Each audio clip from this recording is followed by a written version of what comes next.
Welcome to the deep dive. Today, we're taking a really close look at one of the most talked about, sometimes controversial assets in crypto, XRP. For ages, it felt like this was the token people just wrote off, right? The bank coin. Stuck in regulatory quicksand, trading way behind its peers. But things look different now. Our mission here is to unpack this major shift happening with the XRP Ledger's native token. It's shown incredible resilience, bouncing back hundreds of percent.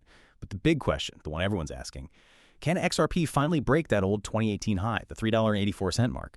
Or, could it actually hit those, frankly, ambitious long-term targets analysts are floating, like $8 to $12? And that range, that $8 to $12, that's why we need to dig in. The data shows XRP has, surged over 700% from its lows back in 2022. Right now, it's floating around, $2.50 with a hefty $151 billion market cap. So we're going to dissect the catalysts, the real drivers behind this renewed confidence. Not just hype, but the fundamental legal and institutional shifts. Yeah, we really need to walk through the timeline because you can't grasp the comeback without understanding just how close it came to, failing. We'll start with that intense legal fight that kept the price down and then pivot right into the institutional and tech factors pushing it now. Okay, so let's rewind. Back to 2012. XRP was created with a very specific purpose. Act as a bridge currency, make global payments faster, way cheaper than the old SWIFT system. Ripple, the company, minted 100 billion XRP to kickstart this. And for almost 10 years, Ripple basically funded its operations by selling off parts of that initial stash. That model seemed to work until 2020. That's when the SEC, the U.S. Securities and Exchange Commission, dropped the hammer, sued Ripple, their claim that XRP itself was an unregistered security. Oh, that lawsuit was absolutely devastating. It just crushed sentiment almost instantly. Major U.S. exchanges, they delisted XRP practically overnight. And the price, it tanked, hit a low of just 31 cents in 2022. It wasn't just bad vibes, it was the complete lack of regulatory certainty. And that's poison for institutional investors. Right. Which brings us to the massive turning point in 2023. Let's be super clear about how this got resolved because the details here really, really matter. They absolutely do. So 2023, a federal judge makes this landmark ruling. And the key part is XRP is not a security when it's sold to the public on exchanges. That distinction, between retail sales and the direct institutional sales Ripple made, that was the magic key. It unlocked the market again. So how did they make that distinction? What was the logic there? It really boiled down to the Howey test, a legal standard. The judge looked at whether buyers had a reasonable expectation of profit based on Ripple's efforts. For regular folks buying on an exchange, the judge figured they were buying more like a commodity or a currency, not necessarily banking on Ripple's specific work to make a profit, but the direct sales to institutions. Those often had contracts, specific expectations tied to Ripple's success. That looked more like a security offering. So it was nuanced. Okay, got it. So that nuance still provided enough clarity. Exactly. Enough clarity to end the limbo that was choking the asset. Investor confidence snapped back. And the case formally wrapped up just this past August. Ripple paid a fine, $125 million, which sounds like a lot, but it was way, way less than the $2 billion the SEC originally wanted. The effect was immediate, right? Exchanges relisted, liquidity came back. Yep. Major exchanges relisted XRP pretty quickly. That opened the door again for new institutional money and just general participation. But look, that legal win, that was step one. Necessary, absolutely. But the big money, the serious momentum, that follows the next phase, large-scale institutional adoption. Okay, this is where it gets really interesting. Let's talk about the drivers that analysts think could push XRP past its all-time high in, say, the next year or two, 2025, 2026. We're talking about that kind of institutional pull we saw with Bitcoin. Right. The biggest headline grabber right now is definitely ETF momentum. We know multiple firms have filed for spot XRP ETFs, and things seem to be moving fast. Take the RX Osprey XRP ETF report, say it got cleared for trading on the CBOE, even got fast-track approval. That's basically building a direct pipe for billions from traditional finance to flow into XRP. And it's not just finance instruments. There's been, maybe surprisingly, some political validation, too.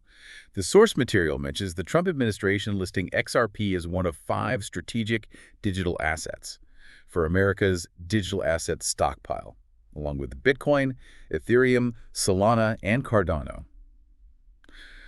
What does stockpile even mean in this context? Is it like a national reserve? It kind of implies both, really. It's not like they're holding physical coins in a vault, not yet anyway.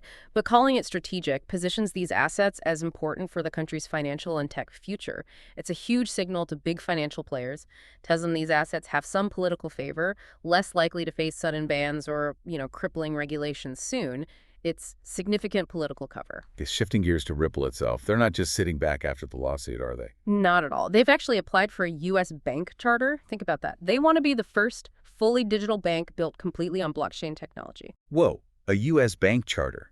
That's a huge undertaking. Aren't they going to run into massive friction from regulators, from legacy banks who definitely don't want that competition? Oh, absolutely they will. It's a very strategic, very long-term play. The goal isn't just to be another Chase, right? It's more about providing the back-end plumbing that even the old banks need. Things like instant settlement, cross-border liquidity, using their own tech. Becoming a regulated bank gives them massive credibility when talking to central banks, big global institutions. It changes the whole perception from tech disruptor to, well, financial infrastructure. And their CEO, Brad Garlinghouse, he's put a number on this ambition, hasn't he? A really big number. He projected that XRP could potentially handle, what was it, up to 14% of Swift's total volume. Swift does like $150 trillion a year. That's enormous. It's a massive target, no doubt. And we shouldn't ignore the bigger picture, the macro environment. Global interest rates are expected to fall. Liquidity should return to the system. When money's cheaper, there's more demand for assets like XRP that can move value instantly, efficiently across borders. Fast, reliable, tokenized settlement becomes really attractive. Okay, so despite all this positive news, the legal win, the ETFs, the ambitions, why do some analysts still say XRP is undervalued? It's still trading like 40% below its old peak. Yeah. Bitcoin, Ether, Solana, they've all hit new highs recently. Yeah, that difference really highlights XRP's specific role. It comes down to utility versus pure scarcity. Bitcoin is often seen as, digital gold, valued because it's scarce, a store of value. XRP, think of it more like the digital Visa network. Its value proposition is speed, efficiency, handling huge transaction volumes for payments and liquidity, different jobs. Give us the stats. What makes it so good for that payments rail job? Okay, performance-wise, speed. Transactions settle in 3 to 5 seconds. That's incredibly fast. Compare that to Bitcoin's maybe 10 minutes on average. Even Ethereum's around 15 seconds, and the fees are ridiculously low, usually less than a penny per transaction. For moving money across borders frequently, that cost difference is non-negotiable. And crucially, for big institutions, the energy use. XRP uses something called proof of authority. POA. Right, POA. Can you break that down quickly? Why is proof of authority better suited for enterprise finance compared to, say, Bitcoin's proof of work?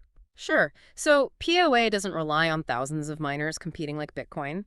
Instead, it uses a smaller, known set of trusted validators, think major companies, financial institutions, to confirm transactions. Because you don't have that massive computational race, the energy consumption is tiny, extremely low. This model prioritizes speed, knowing when a transaction is final, and having clear governance. That's exactly what banks want for financial infrastructure. Bitcoin's proof of work. That's all about maximizing decentralization and censorship resistance, which are, frankly, secondary concerns for a bank just trying to settle payments instantly. That makes a lot of sense for the enterprise angle. Let's touch on supply quickly. It was pre-mined, 100 billion tokens, but there's a slight twist, right? That's right, it's pre-mine, but every single transaction on the XRP ledger burns a tiny fraction of XRP. It's a very small amount each time, but it means the total supply is constantly, gradually shrinking. It's down to about 99.98 billion now and slowly decreasing. Plus, looking ahead, Ripple's working on sidechains for smart contracts. That could potentially bring DeFi developers into the ecosystem, merging finance and programmability, creating whole new reasons for transactions. Okay, so pulling it all together. The bull case seems pretty strong, especially with the legal stuff sorted. But we need balance. What are the main risks? What should people really consider before jumping on those $8, $12 predictions? Well, the biggest criticism, the one you always hear, is centralization. XRP isn't like Bitcoin in that sense. Ripple, the company, still holds a very significant chunk of the total XRP supply. That raises governance concerns. How is Ripple holding a lot of XRP different from, say, founders holding a lot of stock in a tech company? Does it impact how people see the token itself? It definitely does. It means that major decisions about the network's future and even the market dynamics can still be heavily influenced by one single company. It's not fully decentralized in the way Bitcoin aims to be. Second, the economic model. XRP's value is fundamentally tied to how much it's used in network adoption, transaction volume, not just how scarce it is. If Ripple doesn't succeed in capturing a big slice of that Swift pie, then the core utility argument weakens no matter what the broader market is doing. And finally, regulation. Yes, the legal clarity is good now in the US, but regulations can change. Future governments might take a different stance. So investing in XRP is still speculative based on its adoption success, not like buying a guaranteed store of value like gold or maybe Bitcoin. Let's dive into that adoption piece for the price targets. How do analysts get from $2.50 today to potentially $8 or $12 by 2030, based purely on capturing Swift volume? What's the math? It's all about the liquidity needed to support the transaction volume. So Swift moves around $150 trillion annually. If XRP manages to capture, say, 5% to 10% of that volume, that's $7.5 trillion to $15 trillion moving across the XRP ledger each year. To handle that kind of flow smoothly without massive price swings every time a big payment goes through, the underlying asset, XRP, needs sufficient market depth. Basically, the total market cap of XRP needs to be large enough to absorb these flows. Analysts estimate that for 5–10% of Swift volume, you'd need an XRP market cap somewhere in the ballpark of $400 to $600 billion. Divide that market cap by the circulating supply, and yeah, you land right in that $8 to $12 price range per token by 2030.